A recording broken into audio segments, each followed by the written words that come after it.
Welcome to another episode of Let Go and Lead, where we discuss the new realities of leadership with pioneers, provocateurs, and passionate leadership champions. My guest today is Kate O'Neill, author, speaker, and founder of KO Insights, an organization that's focused on the intersection of human experience, responsible technology, and business strategy. Kate also has the greatest business title I've seen in months, Tech Humanist. That title and Kate's diverse background really piqued my interest, and I was glad for the opportunity to discuss a wide range of topics. Not surprisingly, we covered AI, digital transformation, and return to office. I particularly enjoyed how to be strategically optimistic, as well as how technology should never be seen as a replacement for humans, but used to augment their natural abilities. So get comfortable and get ready to let go and lead.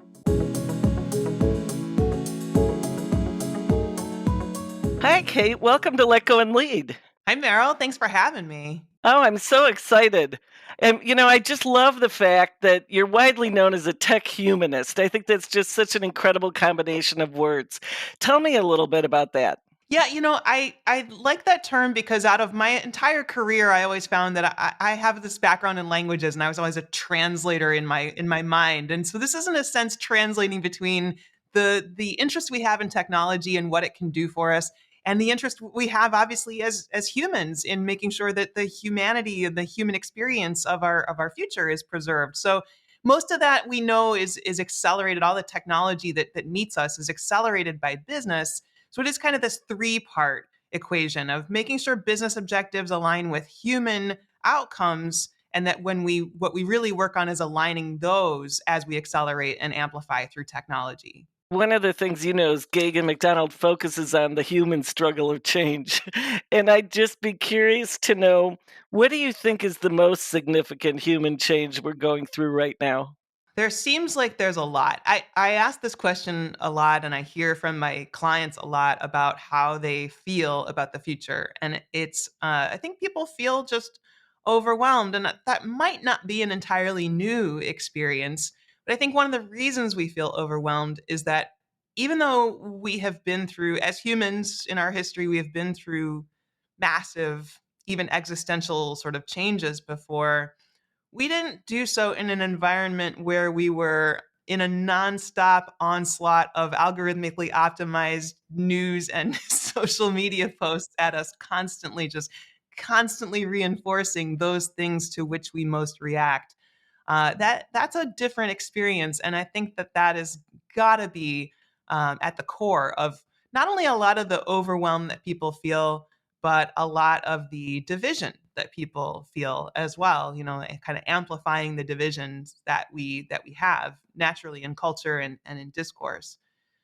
So I think that's the biggest human issue right now is just how do we exist in a world that is increasingly driven by tech and optimized by data, and yet still be human, still be our sort of delicate human selves that have these very highly tuned, sensitive reactions and sort of feelers in the world, and how do we maintain that balance? I know you're very optimistic, and you actually wrote a book to that point. Talk to us about your book. Yeah, so you're referring to my last book was called A Future So Bright, and it is optimistic, but with the caveat. I think the key is the term I use is strategic optimism.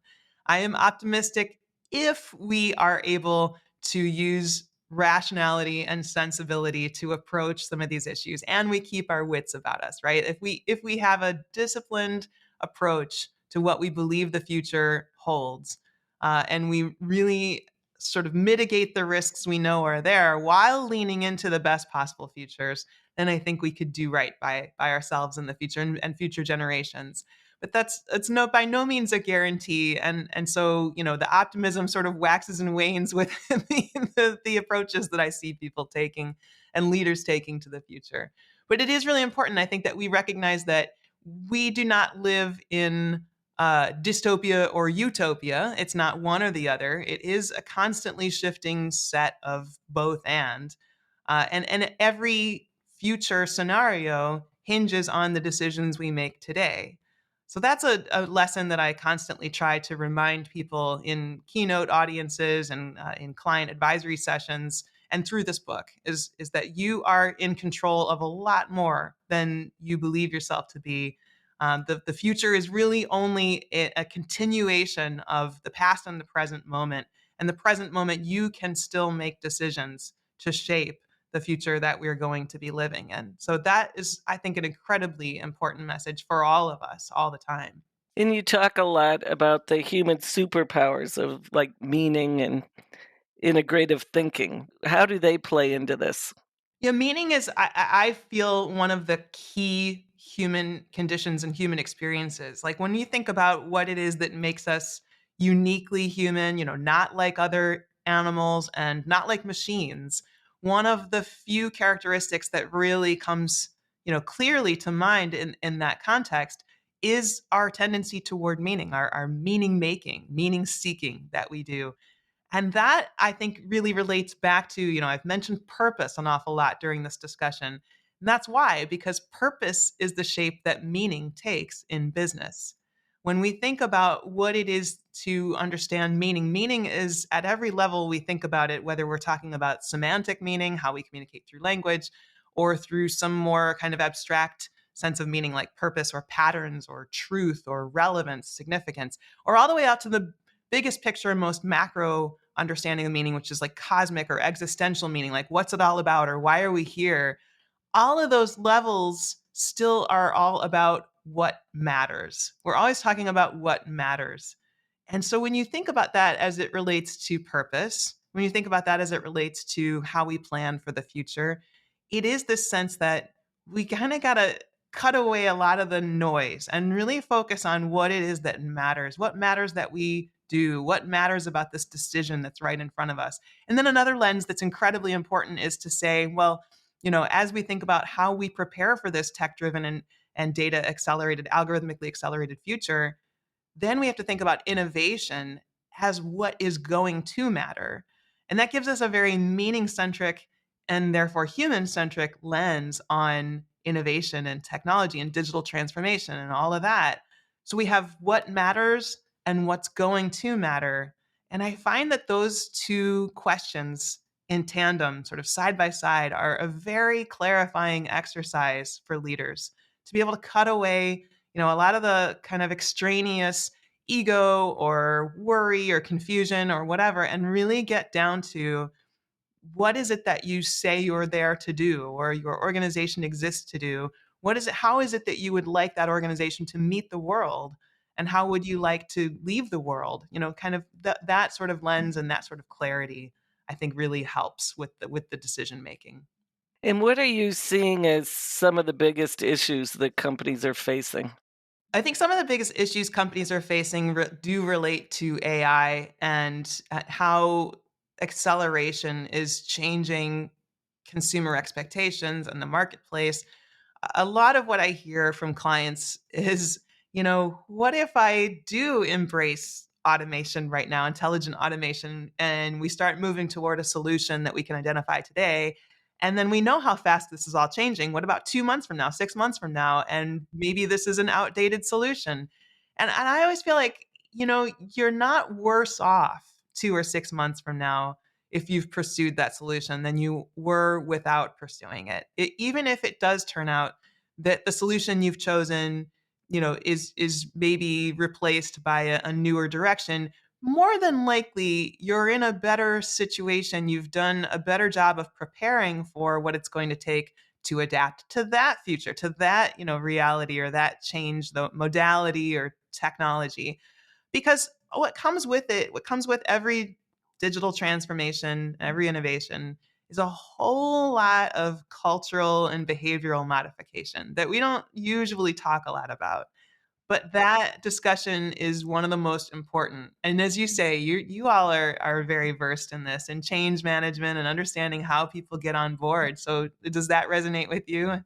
Oh, of course, absolutely. Yeah, I saw you smiling over there. This is obviously the world we live in, and we're seeing it not only with AI, but like climate change, for example. When Mm, you think about how many leaders now are actually making commitments that for which they don't know how they're going to achieve them. Yeah. And it takes the whole organization to get there and really get everybody behind it. When you talk about a purpose, saving the planet, that's a big one. It sure is. Yeah, there's nothing more urgent or important in that global scale than the climate crisis and what we do to deal with it. I think what I'm seeing from a business and leadership standpoint, though, is that there's a lot of reluctance to frame that conversation, and there's more readiness to talk about. Oh wait, AI is changing everything, so let's talk about that. Well, climate is changing everything too. We definitely need to be thinking about these things in an integrative way. Going back to what you asked earlier about, these human superpowers, I do think of, I use the sort of shorthand both and, but oftentimes it's more than two things that you're integrating. It's not just both and, it's all of the above, or it's a version of what kinds of partial answers to questions we need to be looking for some integration to. I thought it was really interesting to hear you speak about the in between spaces between the questions and the answers. I love that. Can you just share with our listeners what you mean by that? Absolutely. It's one of my favorite things. We came across this model a few years ago and have been cultivating it and working on it with our clients ever since. Uh, there is a way to arrive at better decision making in the light of so much change and so much upheaval, and that is to recognize that we don't usually learn. We think we learn by asking questions and getting answers, but that isn't really true. We usually learn by asking questions and getting a lot of partial answers, and those partial answers are often in tension with one another. And so what we have to do, what we have to challenge ourselves to do, is look at those partial answers in the aggregate and look for what are the tensions between those partial answers. What does it tell us that they may not perfectly align? Or if they do align, there's often something useful to know about that. Where's the commonality? But I think most leaders have had the experience of asking a question of their team and getting six different answers or eight different answers or whatever. And it's not that people are wrong; it's just that they're looking at different parts of the elephant, so to speak. So the leader's job is really to find the insight, the nugget of truth that's at the core of the tension between those answers. And then insights are this magical, almost like crystal that can shine a light in whatever direction that you need it to. And so once you look at that insight through the context of the trends and externalities that you've been tracking, what you know about how the market is changing, for example, or what you know about regulations that are changing. Once you shine that insight through that, it starts to give you the answer that you need for today, the timely approach that you need to take forward. What is the solution you're going to implement as of today? But what it also gives you, and this is the magical part, is usually some indication of what's going to matter. And I call that a bankable foresight. So it's something you don't need to implement today, but it is something that gives you a hint of what's going to matter tomorrow. And that means that you can begin to triangulate your decision making from what your resources are now to what you need to do today to what you believe is going to be important and you're going to need to do tomorrow or in the future, whenever that is. And that is an incredibly helpful thing for leaders to not feel like they're making decisions in a vacuum, but they actually have some sense of continuity and a trajectory, a through line to those decision making, to those decisions, so that they are not feeling like every decision is just a shot in the dark and they, maybe they get it right and maybe they don't. Yeah. Yeah, that insights model and foresights, the foresights that come from it, I find are incredibly reassuring and incredibly powerful. It makes me kind of wonder too, because as we think about intuition, that's really how intuition's created through various disparate things that get woven together over time, I think.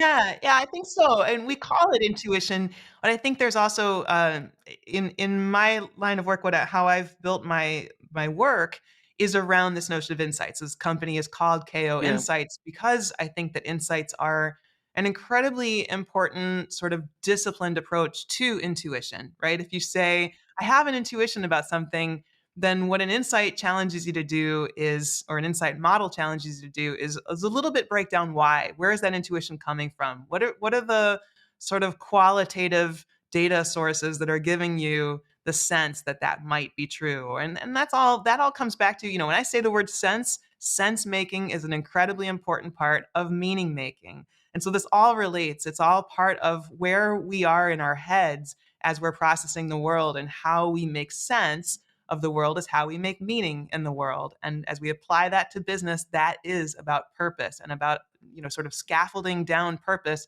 into our priorities and into our decision making, how we think about culture, how we think about a brand, how we think about experience making. And then and only then, by the way, do we start to think about data modeling around, metrics that are meaningful, and how we're going to bring data back into our decision making. And then and only then do we start applying technology to begin to amplify what we think we can be doing that's meaningful. But it's got to be, I think, a very disciplined process getting to that place where we're using data and technology in a way that supports and amplifies what is meaningful in the business before we start with data and technology. So many people think digital transformation is about technology, or that it should start with technology, but it's actually the last step, in a sense, in the planning that leads to it.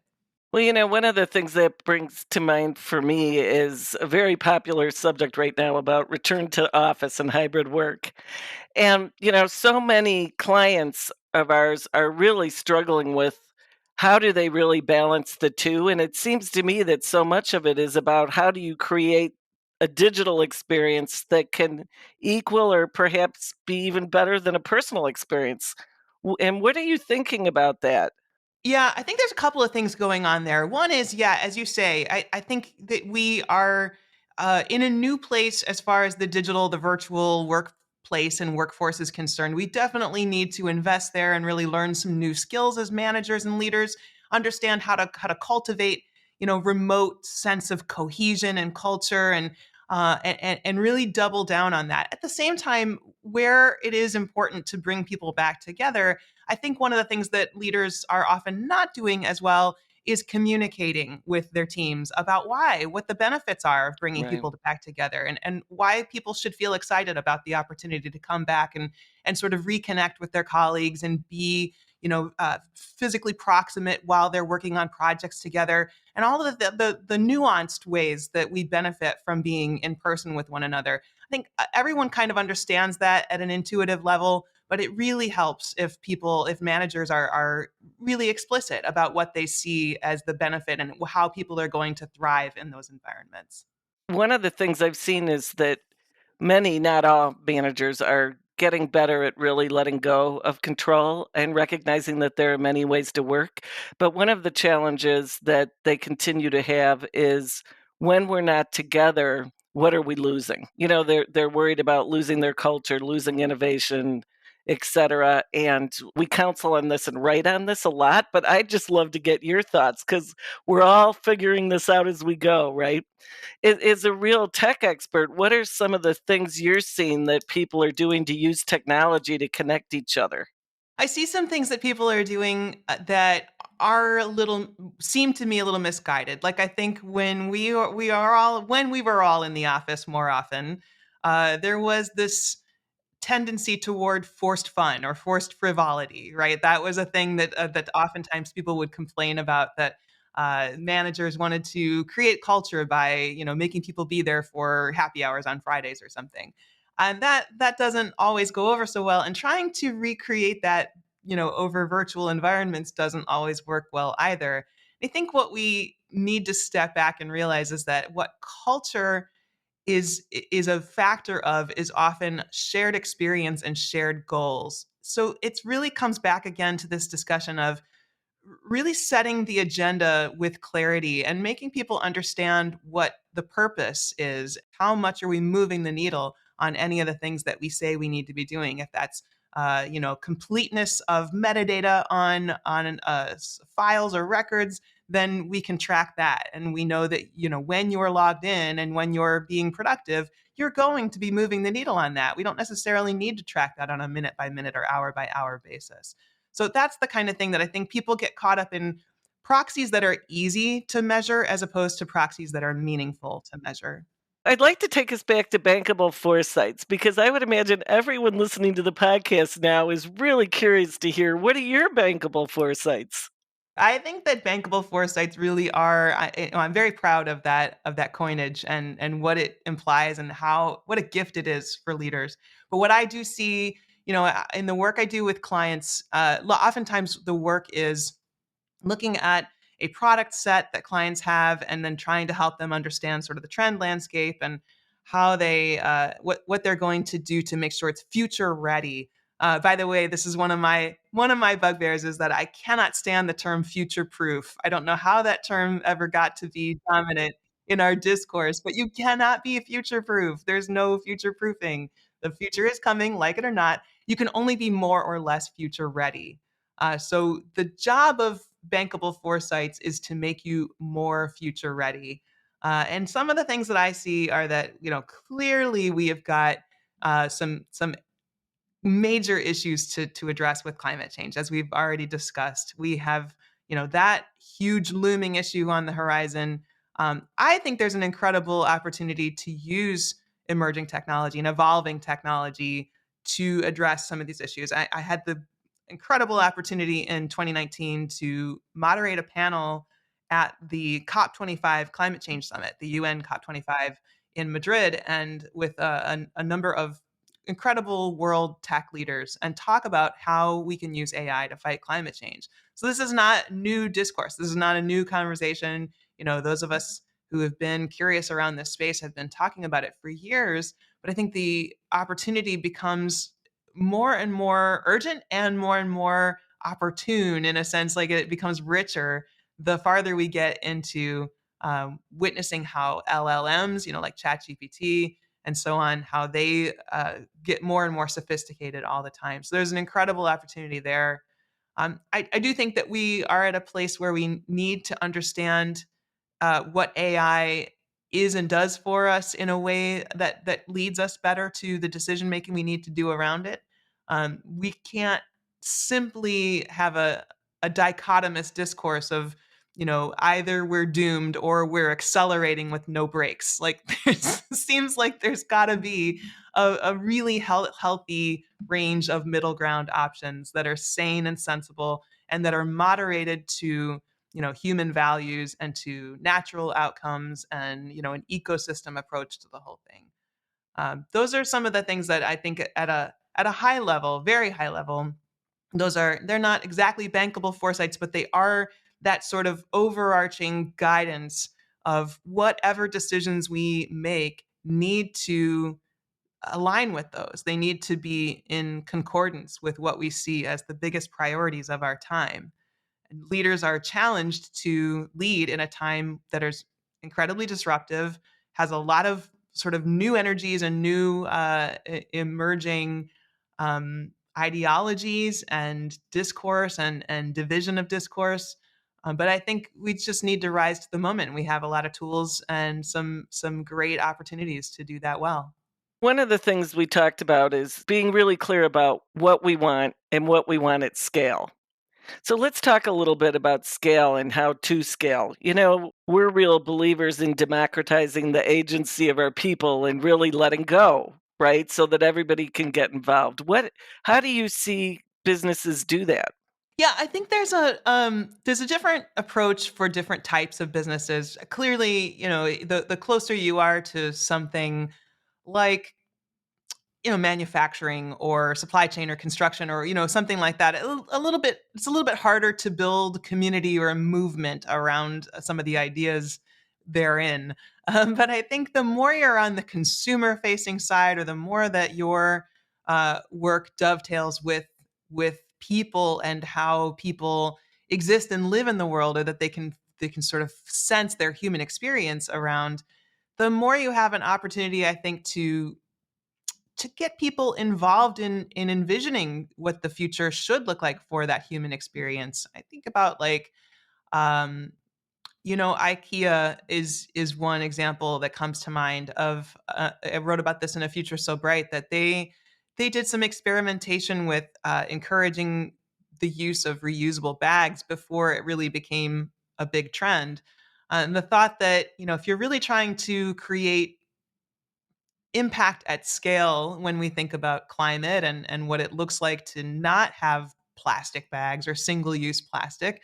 What does it look like to then, build all these kind of opportunities for people to adopt reusable bags that are like craveable, that you pay 99 cents for, and then are you going to use it everywhere? They're figuring out nudges. They're figuring out how to build movements into the way people actually go about their lives. And that even if IKEA isn't an aspirational brand, it is a stylish brand. It is one that people can feel like, okay, this is an accessory that I can use in my life. So I think there are ways to think about how an alignment between a business objective or the purpose of a business meets the purposes that people are trying to achieve when they interact with your business, and looking for that alignment, looking for how to scale that alignment as opposed to looking for just how to scale your business is really where it's key. I think really trying to think about what is that what is that experience dimensionally? How can we think about building out something that tech data and technology and all of the tools of brand and culture and values and experience all can amplify that alignment where we meet the people that we meet. And that's I think the most powerful opportunity for scale and really dimensionalizing the values that we would like to have in common with our people.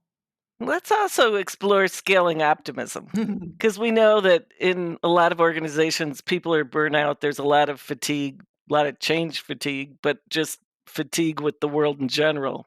How do you yourself, first of all, maintain your own optimism and resilience? I think I look to some of the wisdom that I've learned over the years from various sources, but one of them is my absolute favorite source of wise writing is Rebecca Solnit. I don't know how many of your listeners are familiar with her work. If you're not, do yourself a favor and pick up some of her books, some of her essays. Just a brilliant writer. And she has a book called Hope in the Dark. And that book talks about the opportunity for communities to rise from situations like Katrina, New Orleans and Katrina, and how communities can form around hope, around the resilience and rebuilding. And there's an incredible human condition at work there that we, in our worst moments, when things are hardest for us, is when we often find the deepest reserves of who we are. And so I think it's an incredible opportunity for us to look at the tough times that we face collectively and think maybe this is when we really figure out how we get to the bottom of who we are as a people, as a species. And what do we need to do to create the conditions for that to be true? What do we need to do to bring that out in us and ourselves, in our neighbors, in the people that we interact with, and how do we foster that hope? How do we bring that to be? So that's the opportunity I think that we have individually, all of us, and leaders especially, thinking about how to bring that sense of hope and agency and power to the people that they employ, to the people that they serve through, sort of customer communities, and to the world in general. What are you seeing now in terms of some of the biggest opportunities that we have to do something now?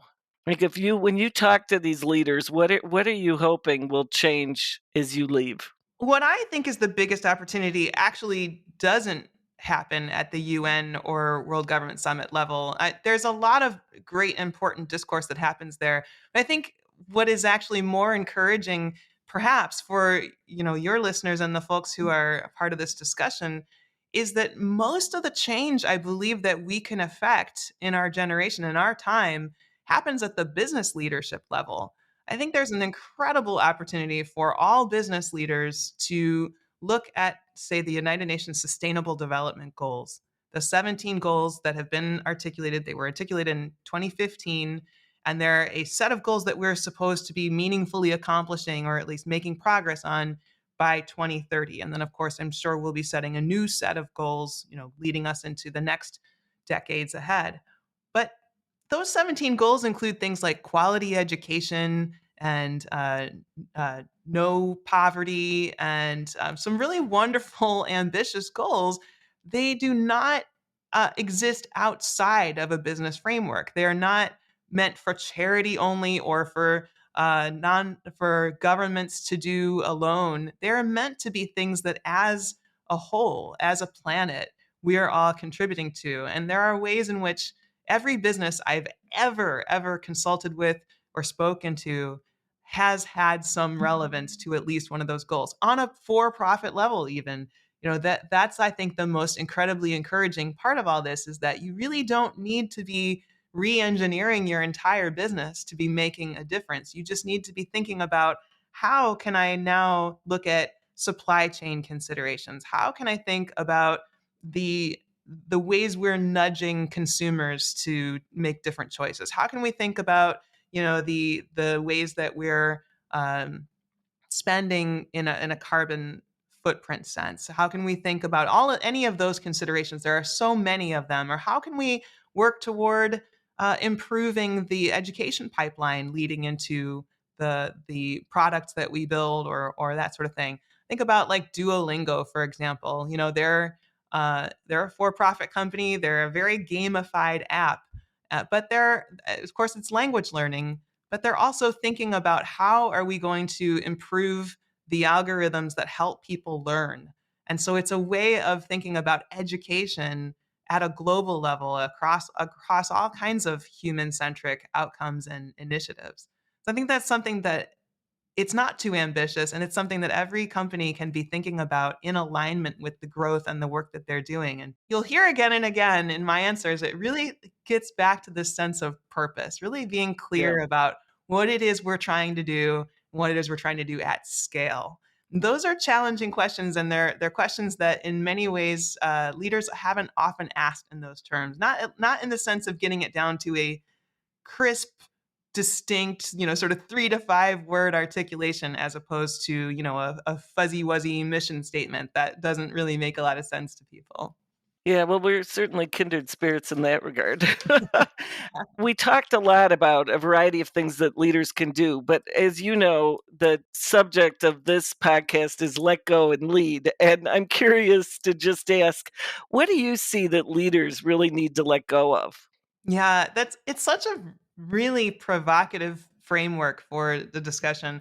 I think there's a couple of fears that I think leaders could stand to let go of, like fear of change, fear of failure, or I think iteration through failure often leads to success. So that's an incredible opportunity. Um, Maybe some beliefs that leaders should be able to let go of, like one of the things that comes out of long years in my career, that a belief that their instinct is always better than data. Conversely, that a belief that data is always better than instinct. So, I think a healthy approach really does understand how to integrate those and make the most sense, make the most meaning out of whether you're looking at data or instinct.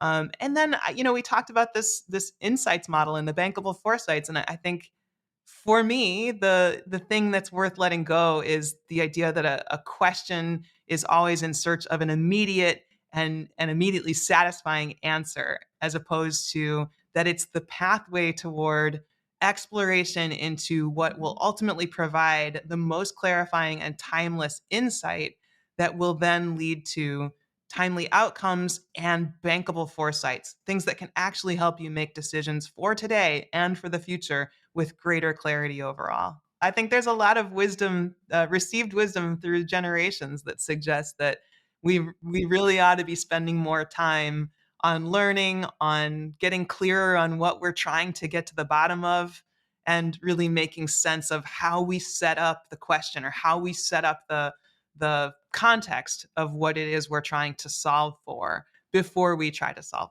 it.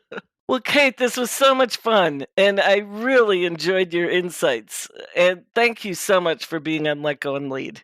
Thank you, Meryl. Thank you for having me. What a great format you have. I really appreciate it, and good luck to everyone. Thanks. This was a fun, thought provoking chat. I enjoyed every minute with Kate.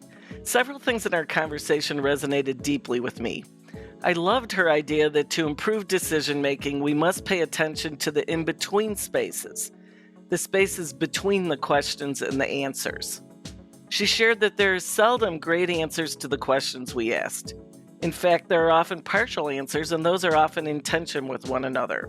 As leaders, our job is to sift through those partial answers in the aggregate to find the insights and weave together a new answer. I saw this as a fascinating build on leadership intuition.